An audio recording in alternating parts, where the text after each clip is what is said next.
Amit सत्यवक blogs को जरूर subscribe करें और साथ ही बेल आइकन को जरूर दबाएं ताकि जो वीडियो डालूं आप तक पहुंच जाए। साथ साथ तो हकीकत में ये बोल रहे थे कि भाई अपने काम न संभाल लियो, हमारा नहीं पता कि हम वापसी आवे कि नहीं आवे। उन्हें उसको पीट दिया कि भाई ये रामपाल का चेला था गया, एक मारो इसको मारो।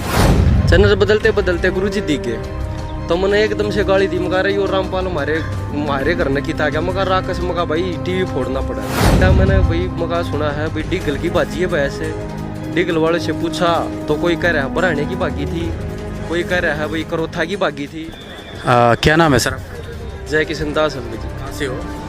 गांव बराना, जिला झज्जर, हरियाणा। संत रामपाल जी के विषय में क्या कहना चाहोगे? सर जी, संत रामपाल जी महाराज के विषय में मैं क्या कहना चाहूँ। मैं एक बहुत बुरा इंसान था, जो मैं आर्य समाजियों के बहकावे में आकर गुरु जी को बहुत अच्छा बुरा बोलता था। और जो 2013 में जो कांड हुआ था बरवाड़ा, करोथा कांड जो हुआ था 2013 में, मैं जो है अपने गांव से हम पूरे गांव के लोग इकट्ठा हो गए और ढोल बजा बजा के गांव इकट्ठा किया था कि भाई चलो रामपाल का लठ मार गावेंगे भाई वो जो है। और मैं भी भगत जी जो समाज से सुनता था, आर्य समाजियों से पर्चे भी बांटते थे, उनसे सुनता था भी वहाँ पे बहुत गलत काम होता है, वहाँ पे मतलब जो है बहन बेटियों को भी गलत तरीके से यूज किया जाता है। तो मैं सोचा सर जी मगा भैया तो एक बुराई है हमारे एरिया में, इसको मिटाना चाहिए। देखो भगत जी, मैं अपनी ओर से ठीक था कि भाई ये यहाँ पे इतना गलत काम जो हो रहा है तो समाज का साथ देना ज़रूरी है और ये बुराई यहाँ से ख़त्म करनी है। तो भगत जी हम वहाँ से चले, गांव से पूरा गांव ढोल बजाता हुआ चला भाई, और हम सबसे आगे थे। और डिगल में से ये भी बोलते जा रहे थे, जब रोड के ऊपर से जा रहे थे औरतों को, औरतें निकल के आ रही थी देखने के लिए क्या हो रहा है क्या हो रहा है। तो हकीकत में ये बोल रहे थे कि भाई अपने काम न संभाल लियो, हमारा नहीं पता कि हम वापसी आवे कि नहीं आवे। मतलब मरने के लिए तैयार थे, बिल्कुल जान देने के लिए तैयार कि भाई ये यहाँ से रामपाल को हटाना है, चाहे जान जाओ चाहे कुछ भी हो।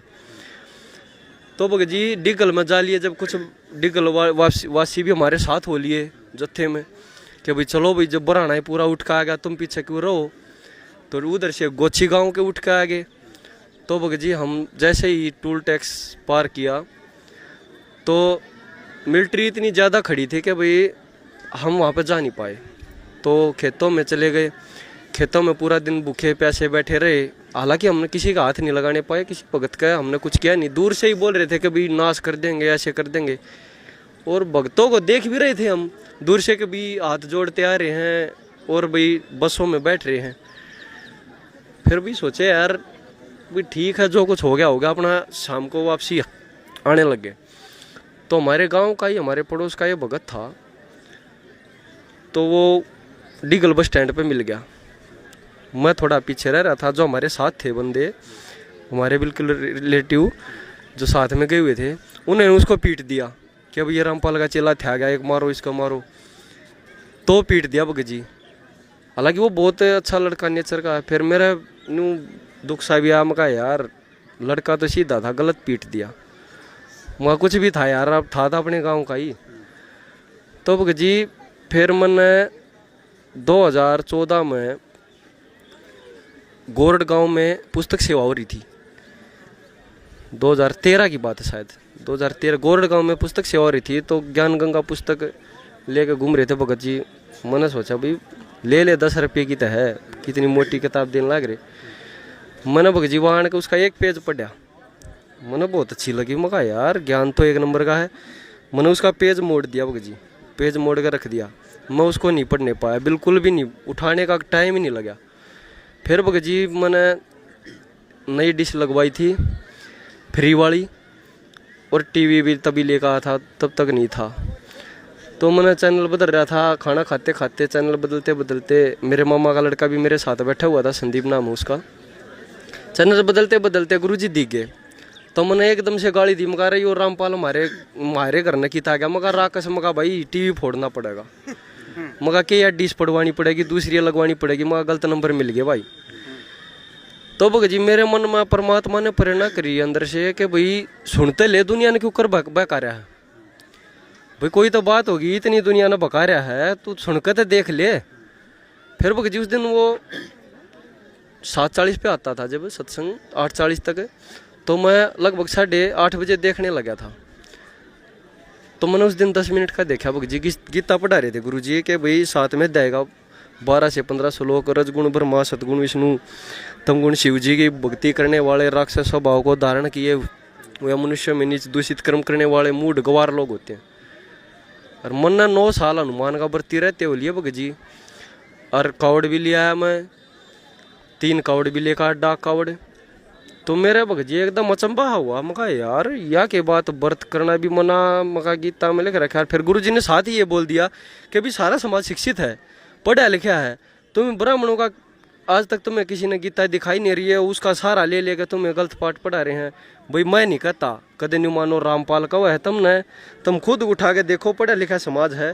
और ये दास बताओ, अगर तुम खोल के देखो और अपने घर पर गीता लाओ और मिलाओ। तो मेरे भगत जी नू थोड़ी ही चसखी बनी। मका यार ज्ञान तो मका। फिर टाइम देखा मैंने, मैं आज किस टाइम पाया है, चला गया जब मैंने सोचा 8 बजे आया होगा भाई। तो भगत जी मैं अगले दिन फिर उसी टाइम पे खाना हुआ। मैंने भगत जी फिर अगले दिन 8:15 बजे ही चला। फिर तीसरे दिन और सुनने लगा। मेरी माँ बोली रामपाल बनेगा के? मगा माँ ऐसा है, बुरा इंसान भी कुछ न कुछ सीख दे है। हालांकि मैंने अपने आप को बुरा तब तक नहीं मानना था, मैं अपने आप को बहुत अच्छा समझ रहा था। तो ये समझा भाई अच्छे इंसान के गुण हो, बुरे से भी कुछ न कुछ सीख ले, तो हमें हो सकता है इससे भी कुछ सीखने को मिल जाए। तो भगत जी मैंने 1 हफ्ता सत्संग सुना, गुरु जी का सत्संग सुना। मैंने प्रमाण देखे, गीता देखी, परमात्मा ने चारों वेद सब कुछ उठा के दिखा दिया। मैंने भगत जी मैंने भगत जी माथा टेक दिया चरना में। मगा गुरु जी आज तू मेरा भगवान और मैं तेरा बालक, धरती इधर से उधर हो जाएगी, मैं अब डगमग नहीं हूँगा चाहे कुछ भी हो। तो भगत जी मैंने 10 महीने तक सत्संग सुना गुरु जी का। 10 महीने के बाद चषक बन गई। मैंने अरदास लगाई आश्रम में परमात्मा निकालने का टाइम दो।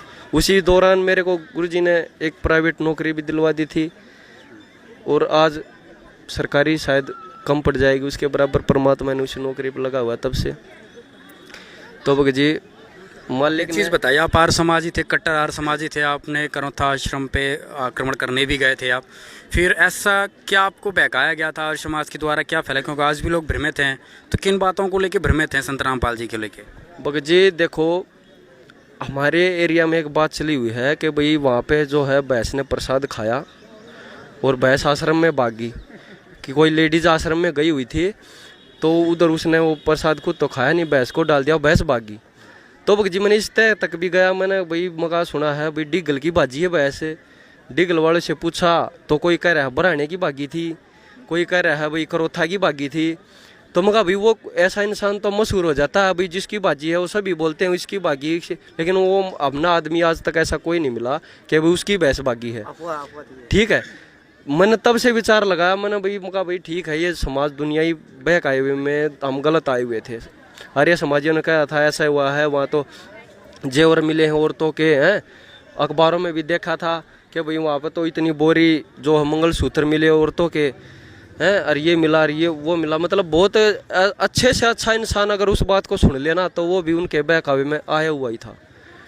लेकिन भगत जी मैंने जब तय तक गया, ज्ञान सुना भगवान का, जब परमात्मा ने दया की, और मेरे को एक दिन जब भगवान ने मेरे को नाम लेने के लिए बुलाया था, तो उस दिन दोपहर में मैं सो रहा था, मेरे को दर्शन दिए परमात्मा ने और बोला बेटा कल आ जा नाम लेने के लिए। तो मेरी एकदम से आँख खुल गई। मैं कहा यार कल तो दिल्ली का चक्कर है, गाड़ी लेके जानी है सुबह सुबह, और मैं कहा दोपहर को 2-3 बजे आ जाएगा, और बरवाड़ा दूर है यहाँ से, कैसे जाया जाएगा। तो परमात्मा ने वो भी मेरी समस्या हल की। शाम को 5 बजे मेरे पास फ़ोन आ गया था कंपनी से कि भाई कल गाड़ी नहीं लेके जानी है। तो परमात्मा ने दया की और मैं नाम लेने के लिए गुरुजी को मैंने बताया, गुरुजी मैं ऐसा हूँ। गुरुजी ने बोला कोई बात नहीं बेटा, ये सारा समाज ही ऐसा है, नाम ले और परमात्मा की दया से मौज कर, तेरा कोई कुछ नहीं कर सकता। बंदी छोड़ सद्गुरु रामपाल जी महाराज की जय हो।